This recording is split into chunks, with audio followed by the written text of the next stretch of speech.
ನಮಸ್ತೆ ಗೆಳೆಯರೆ. ಈ ಪವಿತ್ರ ಅಕ್ಷಯ ತೃತೀಯದಂದು ನಿಮಗೆ ಅತಿಶ್ರೇಷ್ಠ ಭಾರತದ ಅತಿಶ್ರೇಷ್ಠ ಜೀವಿಗಳಿಂದ ತಯಾರಾದ ಅತಿ ಪುರಾತನ ಶಿವಲಿಂಗಗಳ ಪರಿಚಯ ಮಾಡಿಸಬೇಕು. ಈ ಶಿವಲಿಂಗಗಳ ದರ್ಶನ ನಿಮಗೆ ಮಾಡಿಸಬೇಕು ಅನ್ನಿಸ್ತದೆ. ಬನ್ನಿ ತೋರಿಸ್ತೀನಿ. ಈ ಶಿವಲಿಂಗದ ಪಾರ್ವತಿ ಭಾಗ, ಇದು ಪಾರ್ವತಿ ಭಾಗ ನೋಡಿ ಎಷ್ಟು ಚೆನ್ನಾಗಿದೆ. ಪಾರ್ವತಿ ಭಾಗ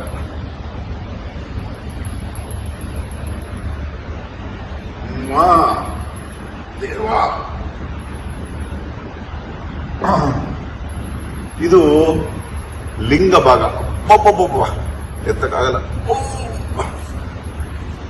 ಅಮ್ಮ.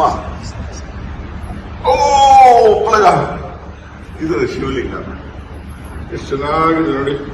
ಅಮ್ಮ ಏನು ಸುಂದರ ನೋಡಿ.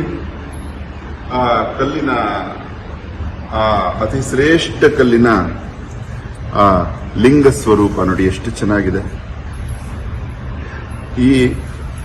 ಹೀಗೆ ಈ 3 ಲಿಂಗಗಳು ಆಗಿದೆ. ಇದು ನಂದ್ಯಾವರ್ತ ಅಂತ. ನಂದ್ಯಾವರ್ತದೊಳಗೆ ಅಭಿಷೇಕದ ಆರ್ಜನ ವಿಸರ್ಜನದ ನೀರು ಅಂದ್ರೆ ಅಭಿಷೇಕದ ಜಲ ಹೋಗ್ಲಿಕ್ಕೆ ನೋಡಿ ನವಗ್ರಹ ದ್ವಾರಗಳು. ಅದರಲ್ಲಿ ದಿಗ್ದೇವತೆಗಳಿದ್ದಾರೆ ನೋಡಿ.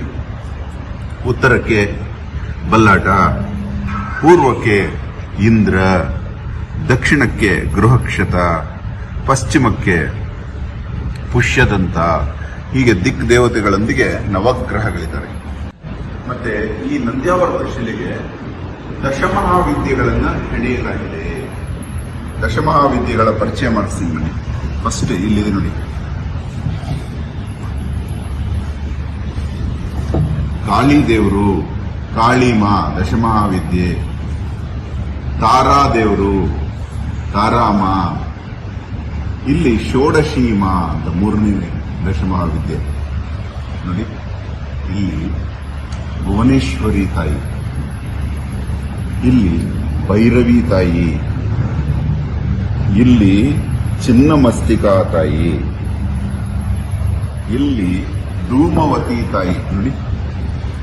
ಧೂಮವತಿ, ಇವರು ಬಗಲಾಮುಖಿ ತಾಯಿ, ಇವರು ಮಾತಂಗಿ ತಾಯಿ. ಅದಾದ ನಂತರ ಉತ್ತರಕ್ಕೆ ಕಮಲಮ್ಮ, ಕಮಲಾದೇವಿ, ಕೊನೆಯ ದಶಮಹಾವಿದ್ಯೆ. ನಂತರ ಶಿವನ ಸ್ವರೂಪವಾದ ಮಹಾಮೃತ್ಯುಂಜಯ ನೋಡಿ. ಮಹಾಮೃತ್ಯುಂಜಯ ಮತ್ತೆ ಆತನ ಸರ್ವ ದೇವಿ ಸ್ವರೂಪ, ಪತ್ನಿ ಸ್ವರೂಪ ದುರ್ಗಾ ಯಂತ್ರ ಇಲ್ಲಿದೆ. ಈ ಎಲ್ಲ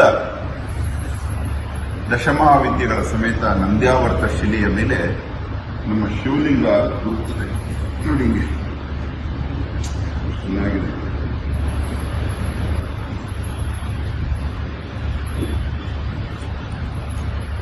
ಅಮ್ಮಮ್ಮಮ್ಮಮ್ಮ,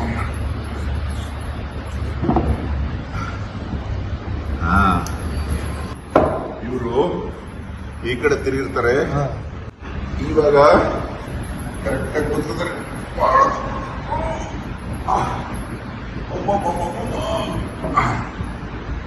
ದೇವ ಶಿವ ಸ್ವಲ್ಪ ಸರಿ ಕೂತ್ಬಿಟ್ರು ನೋಡಿ. ಇದು ಮಹಾಶಿವಲಿಂಗದ ದರ್ಶನ ಅಕ್ಷಯ ತೃತೀಯಾಗಿ ನಮ್ಮ ಬೋಲಾಶಂಕರ ಅಂತ ಯಾಕಂದ್ರೆ ಹಿಂದೆ ಮುಂದೆ ನೋಡಿದೆ, ಏನೋ ಎತ್ತ ಅಂತ ಆಲೋಚನೆ ಮಾಡಿದೆ, ಒಳಿತು ಕಡಿತು ನೋಡಿದೆ.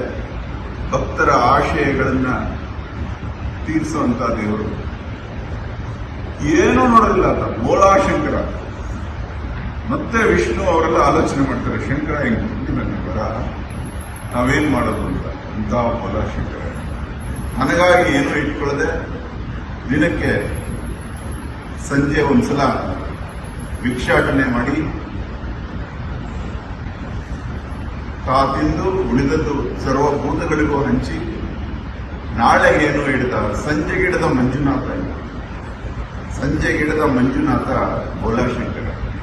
ಆದಿಭಿಕ್ಷು ಅವನ ನಾನೇನು ಕೇಳಲಿ, ಆದಿ ತಿರುಗ ಅವನೇ ತಿರುಗ, ಅವನ ಹತ್ರ ನಾವೇನು ಕೇಳೋದು ಅಲ್ವಾ? ಅವನನ್ನು ನೋಡಿ ಕಲಿಬೇಕು ನಾವು. ನೋಡಿ, ಆ ಜಲ, ಅಭಿಷೇಕದ ಜಲ ಹೋಗೋದಕ್ಕೆ ಅರ್ಘ್ಯ ಜಲ ನಮಗೆ ಕೊಡ್ತಾನೆ, ವಿಸರ್ಜನೆ ಜಲ ಜಲವಾಸಿಗಳಿಗೆ ಹೋಗುತ್ತೆ. ಎಷ್ಟು ಚೆನ್ನಾಗಿದೆ ಅವನ ಒಂದು ಕಾನ್ಸೆಪ್ಟ್, ಎಷ್ಟು ಚೆನ್ನಾಗಿದೆ. ಅಷ್ಟ ನಾಗಗಳು ಸುತ್ತುವರುತ್ತೆ. ಧನ್ಯವಾದ. ಅಹೋರಾತ್ರ.